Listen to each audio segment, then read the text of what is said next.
Tydens Sondag se eredienste is ons besig met 'n kort reeks vanuit die eerste brief aan die Korintiërs en ek wil graag net 'n kort opsomming gee van die preke vir lidmate wat weer daarna wil luister, wat dalk vergeet het of wat nie eredienste bygewoon het nie, sodat ons as 'n gemeente saam kan groei.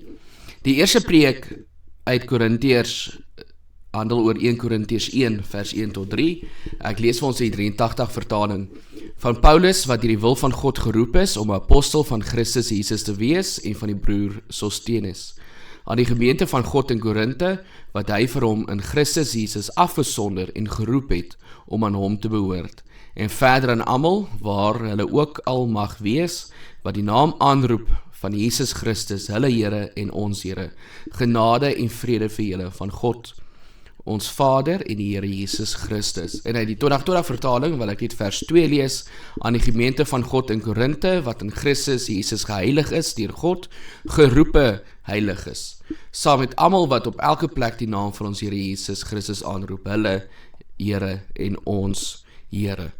So die wêreld waarin ons leef is dodelik siek, en die kerk het die nodige medikasie om die wêreld te genees, en daardie medikasie is Jesus Christus. Maar die probleem is, dat selfs die kerk is siek. So hoe kan een sieke die ander sieke help? Vir die kerk om as 'n geneesheer te kan funksioneer, moet die kerk beide helderheid van verstand en reinheid van lewe hê. Die kerk moet beide sout en lig in hierdie siek wêreld wees. En dit is die algehele boodskap wat ons in die eerste Korintiërsbrief kry. So met hierdie gedeelte wat ons nou gelees het, herinner Paulus die gemeente in Korinthe wie hulle is, hulle identiteit. En dit is belangrik om daar te begin, want ons staan stil by wat die Here oor sy kerk te sê het. Nie wat die wêreld sê of wat ons oor onsself sê nie, maar wat die Here oor sy kerk sê. En hierdie is net so van toepassing op ons, soos dit in die gemeente in Korinthe van toepassing was. Eerste herinner Paulus hulle oor wie hy is. Hy sê, ek skryf vir julle, ek is 'n apostel van Christus Jesus. Hy skryf nie uit sy eie wil uit, of omdat hy dink hy is beter as hulle nie. Hy kom na hulle toe met 'n mandaat, met 'n opdrag van die Here, om ook sy woord aan hulle te verkondig, om hulle ook op te roep tot 'n heilige lewe. So hy fokus eers op sy eie identiteit, en dan fokus hy op die gemeente se identiteit. Wie is die kerk van die Here? Die kerk is die gemeente van God. Dit is belangrik. Die kerk is nie 'n menslike organisasie nie. Dit is nie 'n organisasie wat bestaan uit mense wat dieselfde denke en stokperdjies en idees het nie. Nee, die kerk is die gemeente van God. Dit herinner ons aan 1 Petrus 2 vers 9 tot 10 waar staan, julle daarenteen is 'n uitverkore volk, 'n koninklike priesterdom, 'n nasie wat vir God afgesonder is. Die eiendomsvolk van God, die volk wat die verlossingsdade moet verkondig van hom wat julle uit die duisternis geroep het na sy wonderbare lig. Of soos Efesiërs 1 vers 4 ook sê, so het hy nog voordat die wêreld geskep is, ons aan Christus uitverkies om heilig en onberispelik voor hom te wees. So die kerk van die Here, die gelowiges, is deur God gekies, is die gemeente van God. Hy bepaal die kerk, wie die kerk is. Hy kies die kerk, en so die kerk se identiteit is in die Here geleë en in niemand anders nie. En die gemeente van God, hulle is uit hierdie wêreld geroep as heiliges. Paulus gebruik die woord heiliges of geheiligdes meer as 26 keer in hierdie brief. So Christene word deur God geroep en word in Christus geheilig. Die woord heilig dui daarop aan dat dit reeds iets is wat gedoen is, sonder dat die mens 'n aandeel daarin het, sonder dat die mens iets self gedoen het om hierdie heiligheid te verkry. Dit is iets wat God gedoen het deur Jesus Christus. Om heilig te wees beteken om afgesonder te wees. So ons behoort nie aan onsself nie, ons behoort nie aan hierdie sondige wêreld nie, ons behoort nie aan Satan, en die kerk van die Here behoort aan God deur die versoeningswerk, of op grond van die versoeningswerk van Jesus Christus. En die wonderlike troos is, en dit is wat Paulus ook by die gemeente in Korinthe wil inskerp, is ondanks hulle sonde word hulle uit hierdie wêreld geroep. Ons later lees ons van al die sondes wat die gemeente in Korinthe gedoen het, maar ten spyte daarvan, ondanks hulle sonde, is hulle uit hierdie wêreld geroep. So in God se oë is die kerk heiliges, geheiligdes, want hy het hulle die kruisdood van Christus geheilig en vir hom afgesonder. In God se oë is hulle heilig, want hy het hulle regverdig verklaar.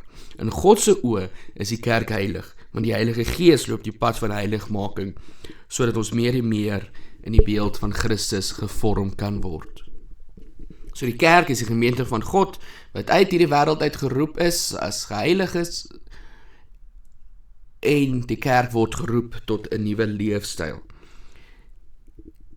Om heilig te wees, om afsonderlik te wees, of afgesonder te wees, om anders te wees, om in diens van die Here te staan, en so roep hy ons tot 'n nuwe leefstyl. Hy het gesê, ek is heilig, wees julle heilig.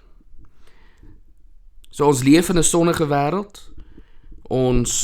Die probleem is dat daar 'n skeiding is tussen ons identiteit en ons dade, ons identiteit en praktyk.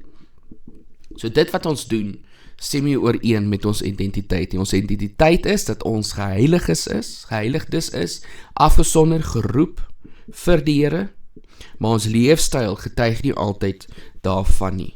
Ons tree nie volgens ons identiteit op nie. En dit is die probleem wat in hierdie brief aangespreek word. So wanneer ons sondig, moet ons vir ons vra, maar waarin is ons identiteit geleë? Is dit in die wêreld, is dit in die sonde, of is dit in die Here geleë? En dan gaan ons ook deur die krag van die Gees probeer om anders te leef, om te leef volgens ons identiteit. So die gemeente van God uit die wêreld geroep as heiliges, ons word opgeroep tot 'n nuwe leefstyl en ons word geroep tot 'n gemeenskap. Die mense wat sê hulle het nie ander gelowiges nodig nie, jok vir hulle self en jok vir die Here. Want die wêreld word geroep om nie in afsonderling te staan nie, maar om deel te wees van die liggaam van Christus. En hierdie liggaam strek oor alle tye, alle plekke.